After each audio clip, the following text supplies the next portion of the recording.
Thank you very much. Your Excellency, Mr. President, Excellencies, I would like to thank this Council for its sustained support of UNSMIL and the implementation of the roadmap as reaffirmed in your press statement on the 3rd of March. I'd also like to acknowledge the presence of Ambassador Tahir Sunni, permanent representative of the State of Libya. Excellency, where we would like to be in terms of progress on the roadmap. Some Libyan actors continue to disregard the expectations of the public regarding their participation in political processes or towards exercising political leadership based on democratic legitimacy. Parallel structures have been established outside of the framework of existing agreements, which can limit the effectiveness of the UNSMIL process aimed at institutional reunification and establishing democratic legitimacy for political leadership. As usual, under the current circumstances, inadvertently legitimizes the status quo rather than incentivizing serious negotiations and encouraging the necessary compromises to reunify the country. There are both national and regional risks to any continued inaction and foot dragging on the implementation of the roadmap, and we believe it's important to recognize this now. Mr. President, Excellencies, let me update on the status of the political roadmap since my last briefing 2 months ago. The structured dialogue continued online during Ramadan and in person this month. The work in the 4 tracks, security, governance, the economy, national reconciliation, and human rights, has proceeded on advancing recommendations which can help create the conditions necessary for the holding of national elections, strengthening state institutions, and implementing critical reforms.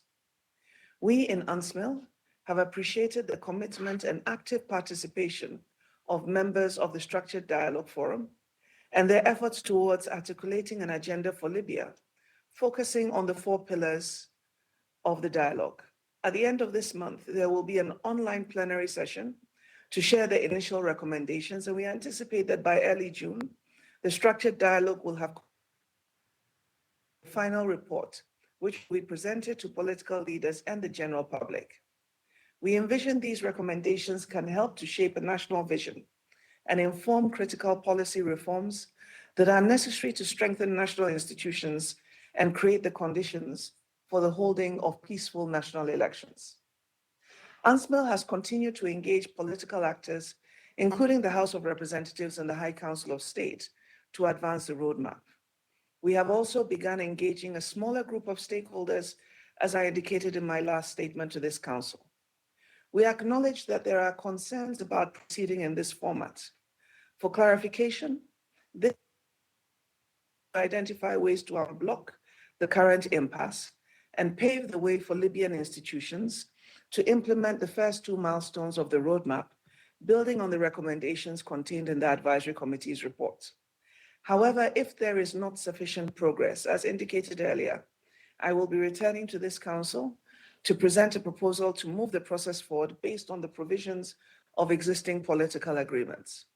I would like to emphasize that while there are other bilateral initiatives which involve engagement with Libyan political actors, UNSMIL continues to focus its efforts on advancing the roadmap leading to national elections as presented to this Council in August last year.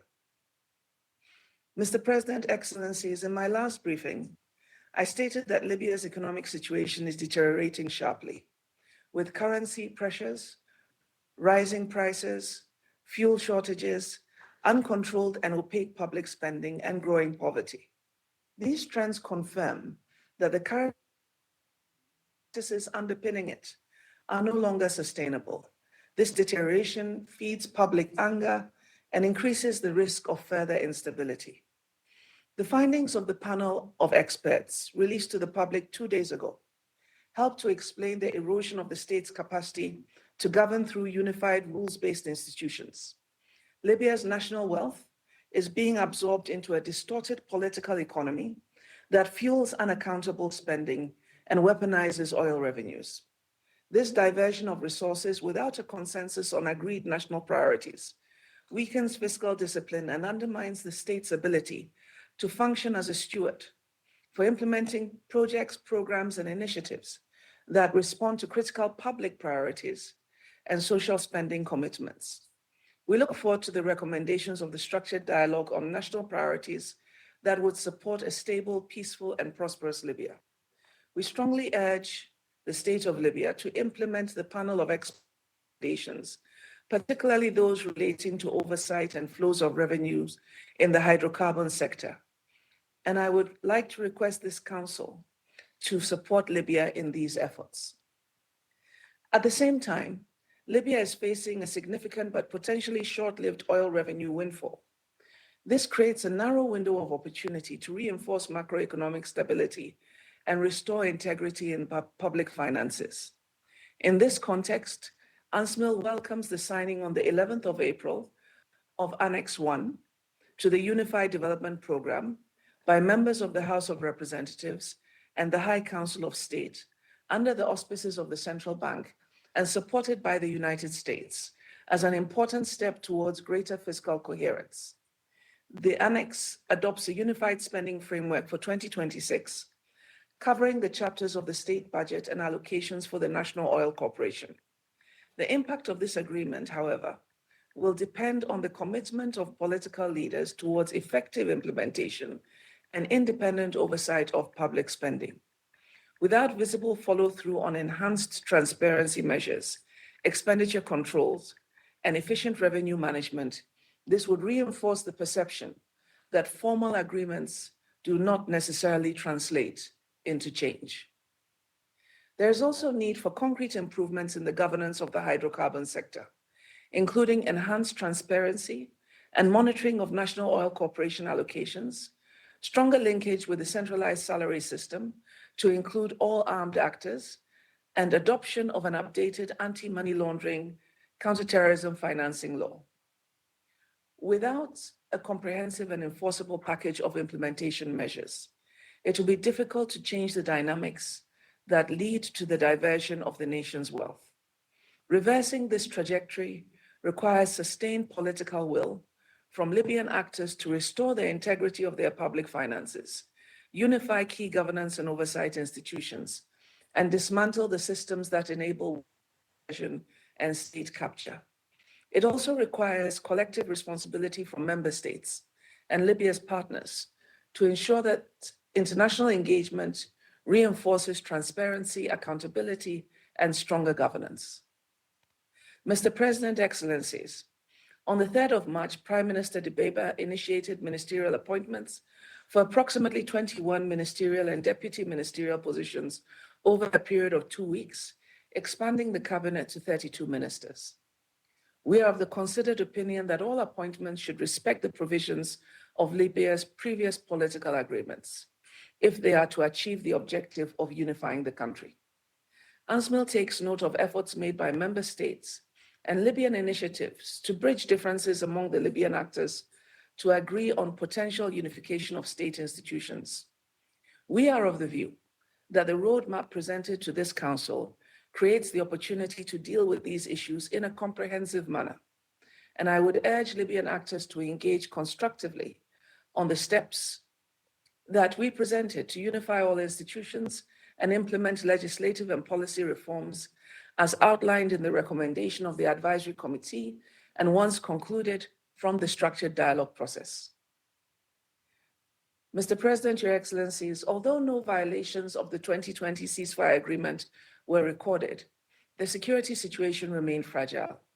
Localized incidents, particularly in southern border areas, underscore the need for tangible progress towards the unification of Libya's security and political institutions.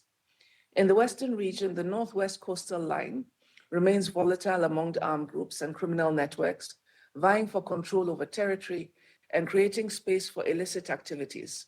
Last month, clashes were reported in Zawiya, Zorman, Homs, and Garian. Amidst reports of a continued flow of weapons into Libya in violation of the arms embargo, renewed tensions among security actors were reported against the backdrop of an uneasy coexistence. The reemergence of tensions points to the limitations of the current security arrangements and the continued risks of conflict in the capital and elsewhere in the country. In a positive development, on the 14th of April, military and security actors from eastern and western Libya participated in the launching of a joint training exercise in Sirte. UNSMIL welcomes this joint training and the establishment of joint operation rooms as building blocks to help advance the unification of the military and security institutions. Inclusive military dialogue among key military and security actors in Libya is also needed to promote confidence building and address security challenges towards unifying military institutions. Mr. President, Your Excellencies, I remain deeply concerned by the continued division of Libya's judiciary, a point I raised in my last briefing.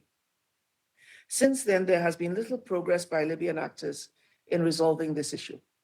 On the 7th of April, UNSMIL called on relevant institutions to engage constructively and without delay with proposals from the Libyan Mediation Committee, warning that without resolution, there is the real possibility of profoundly negative consequences for unity, the integrity of its state institutions, and the effectiveness of dispute resolution mechanisms in any upcoming electoral process.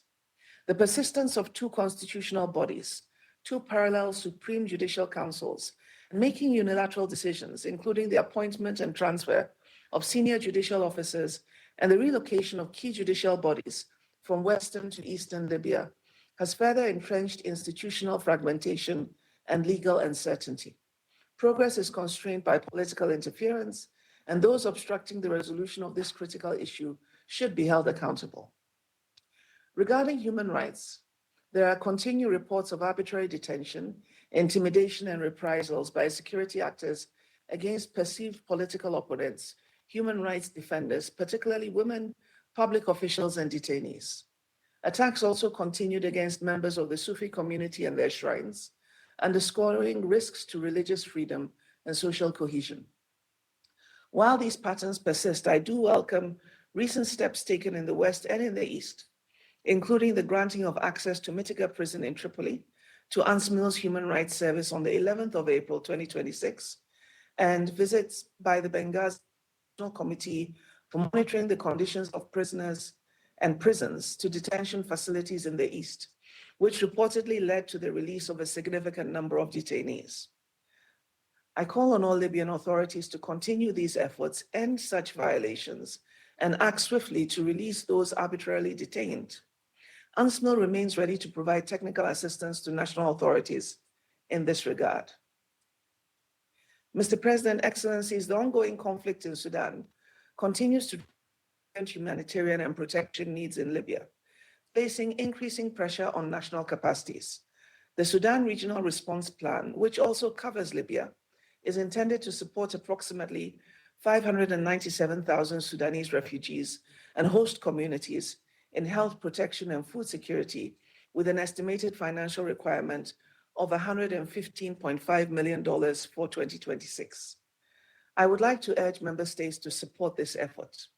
In parallel, efforts continue to advance the return or reintegration of internally displaced populations, primarily those linked to the conflict, as part of the broader durable solutions agenda. Your Excellencies, Libya has reached a significant political, economic, and security juncture. The institutions of the state remain divided, and there is not enough progress towards holding national elections. The UNSMIL roadmap was conceived to help overcome the country's de facto divisions through a negotiated governance arrangement, leading to institutional reunification. The legitimization of institutions through elections and preserving the country's unity. Moreover, as an integral part of the roadmap, the structured dialogue provides an inclusive platform for the wider Libyan public to shape the future of their country through recommendations for constitutional, legislative, and policy reforms. Further progress will require Libya's political and security actors to work together towards state building in accordance with this national vision. As they express support for an inclusive political process in line with relevant Security Council resolutions, building on the Libyan political agreement and the Libyan Political Dialogue Forum roadmap. We will continue to work towards achieving the objectives outlined in the roadmap. And once again, your support towards these efforts is not just important, it is essential. In closing, I would like to call upon the Security Council to leverage its collective influence to ensure Libyan leaders fulfill their obligations, to unify institutions, and work towards the holding of national elections. Allowing status quo actors to evade their responsibilities will only undermine efforts to preserve Libya's unity and wealth and delay the path to sustained peace.